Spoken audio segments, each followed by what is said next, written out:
sunikirwa cyane cyane ariko guha ababyeyi b'Abanyarwanda cyangwa se wa mubyeyi wumva ikinyarwanda amwe mu magambo y'ubumenyi umubyeyi abwira umwana we akiri mutoya. Aya ni amwe mu magambo y'ubumenyi ba bandi bakureze cyangwa se batureze cyangwa se batwibarutse batagize amahirwe yo kumenya. None kuri ubu muri uyu munota ngenda sunikirwa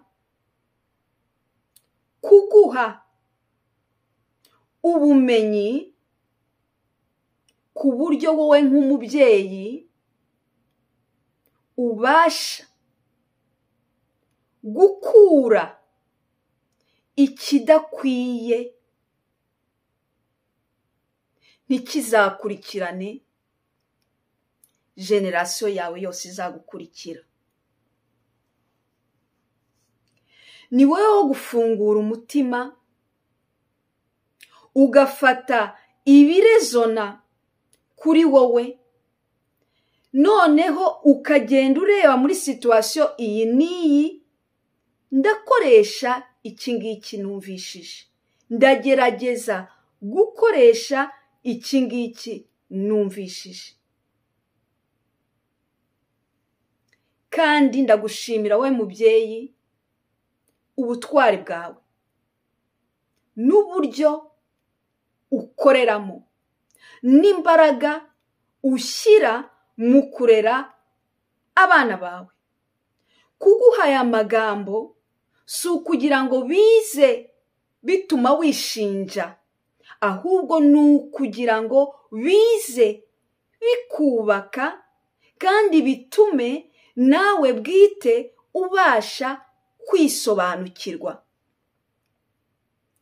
Mu kwisobanukirwa niho umuntu abasha gukura. Mbwirira uwo mwana uti nta kibazo gusaba icyo wifuza. Ibyo wenda bishobora kuza bitandukanye n'icyo wowe washyizwemo mu bwana. Mbwirira uwo mwana uti wisaba kandi ntugasabe imbabazi mu gihe mu byo wakoze atari amakosa yawe. Ikindi, mbwirira wa mwana watangiye kubona yatangiye kwifatira ibyemezo biza bitandukanye n'imitekerereze yawe, biza bitandukanye n'ubwo bujyanama bwiza bwawe, bwa bujyanama buturutse muri experience zawe, buturutse wenda mu bikomere byawe, buturutse wenda mu byo wumva na abaturanyi, biturutse wenda muri sosiyete. Noneho mwahura ugasanga hagati yanyu hatangiye kuza ikintu kimeze nka tension. Mu gihe hatangiye kuzamuka ikintu cya tension, wowe umugira inama, we akuzanira indi mitekerereze cyangwa uko yumva ibintu. Nibwo wowe nk'umubyeyi noneho ukoresha amagambo avuga ati mwana wanjye ndi umubyeyi wawe, nubwo tutabyumvikanaho cyangwa se tutemeranywa, ariko nzakomeza ngukunde. Ubundi hari n'indi situwasiyo uzisangamo umwana wakubwira ati papa, ati mama, ati kubabaye, ati kurimo kurira. Muri iriya situwasiyo umubyeyi abwira umwana ati mwana wanjye, kibondo cyanjye, ntabwo nezerewe. Umubwiza ukuri, ntabwo nezerewe, cyangwa se ndi kumva ntameze neza, ariko si ku makosa yawe, ndaza kugira icyo mbikoraho, bibaho, bizashira, ndagukunda.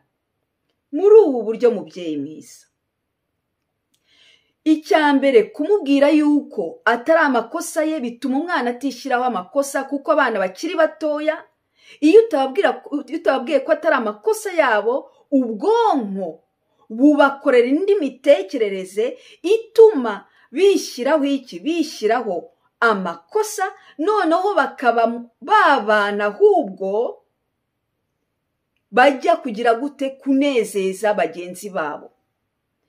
Ariko iyo umubwiye yuko atari amakosa ye kandi ukamubwira yuko bibaho, akura ari wa mwana wumva yuko n'agahinda no kutanezerwa bibaho mu buzima, ariko nanone habaho espoir.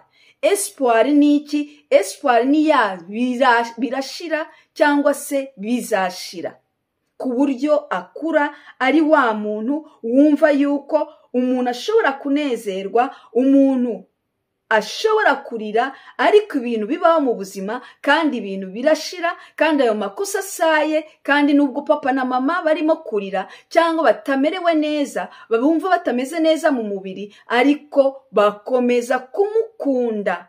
Utabikoze gutya, uzakuza umwana muri we udafite ubumwe. Ubumwe sindi kuvuga ubumwe na bagenzi be, ndi kuvuga ubumwe nk'ikiremwa muntu muri we. Ibingibi bishobora kuba ibintu birebire, reka tube tubigize gutya. Wa mwana kandi umushyiremo cya gitekerezo kivuga kiti mwana wanjye, amahirwe bagenzi bawe yo gukemura ibibazo byabo. Muri ubu buryo mubyeyi mwiza, uyu mwana uzaba umurinze kwisanga muri za situwasiyo izi n'izi z'ubuzima bamumanipura, bamuprofita, cyangwa se aho ajya kuba umugaragu w'abandi muri situwasiyo izi n'izi mu buryo atitayeho. Mbwirira uwo mwana uti mwana wanjye, ntugakore nk'aho nta cyabaye cyangwa nta cyakubabaje mu gihe hari umuntu wakubabaje.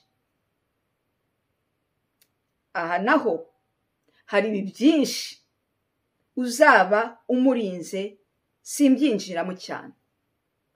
Mbwirira uwo mwana kandi uti mwana wanjye, ngukunze ukuri, ntukundirwa ibyo wakoze. Aha uzaba urinze umwana kuba ikiremwa kinezeza abantu. Aha uzaba urinze umwana kuzava muri bamwe muri twe bisanga muri za born out kubera kujya kunezeza abantu runaka. Kandi muri buno buryo azakura ari umuntu waciye mu by'ukuri uwo ari we. Mbwirira uwo mwana uti mwana wanjye, ni byiza kumva bagenzi bawe, ukumva ibyo bacamo, ni byiza ko bakubwira uko bamerewe, ariko ibi byose ntibikwiye guhindura ibikorwa n'imikorere yawe. Mubyeyi mwiza, ibi bintu si byinshi, ariko aya magambo nugerageza kureba ahantu yambikira, iyi video ngufiya ukayimbikira, wagira muri situation iyi niyi ukamvaniramo ijambo runaka, interuro runaka muri izi ngizi nabashije kuguha, nzi neza yuko ndashidikanya hari byinshi bidasukuye biri muri twebwe bizabasha gucika ku buryo tubasha kwinjira noneho mu kintu gisukuye, generasiyo izakurikira Nyarwanda itazisanga mu bibazo bidakwiye cyangwa mu myitwarire idateza imbere. Si byinshi, ariko birahagije kuri ubu. Gerageza wowe nk'umubyeyi mu butwari bwawe, twe nk'ababyeyi mu butwari bwacu, aya magambo nawe ubwawe uyatekerezeho, nawe ubwawe wisuzume.